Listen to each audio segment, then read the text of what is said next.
K-Pop Demon Hunter, un film qui était en projet depuis quasiment 9 ans et il y a un mois a débarqué sans crier gare dans mes suggestions de bande-annonce. Et honnêtement, c'était juste incroyable. La hype en valait vraiment le coup. Le film d'1h30 raconte l'histoire de 3 jeunes filles qui protègent le monde d'attaques de démons sous couverture d'être un groupe de K-pop. Et non, c'est pas une blague. L'animation est juste superbe et en même temps, on savait déjà que Sony sait faire de super films d'animation. Les personnages sont hyper attachants et intéressants. Le ton, c'est à la fois être léger comme beaucoup plus grave. Les chansons, on n'en parle même pas, que ça soit musicalement parlant ou au niveau des paroles, ce sont toutes des bangers absolus. Les thèmes abordés également, que ça soit la confiance et l'acceptation de soi, les relations familiales compliquées et toxiques, les regrets, le pardon, etc.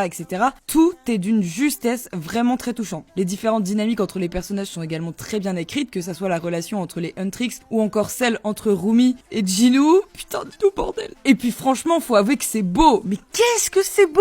Personnellement, je me suis beaucoup reconnue dans les problématiques de Rumi, surtout sur le fait de passer pour un monstre de foire auprès de sa famille. Zoé et Mira, quant à elles, ne demandent qu'à être plus développées. Et évidemment, le film est aussi un hommage aux fans de K-pop, bien entendu. Ça m'a repropulsé dans mes années lycée. Franchement, entre Squid Game et ce film, la culture coréenne se taille une part royale sur la plateforme en ce moment.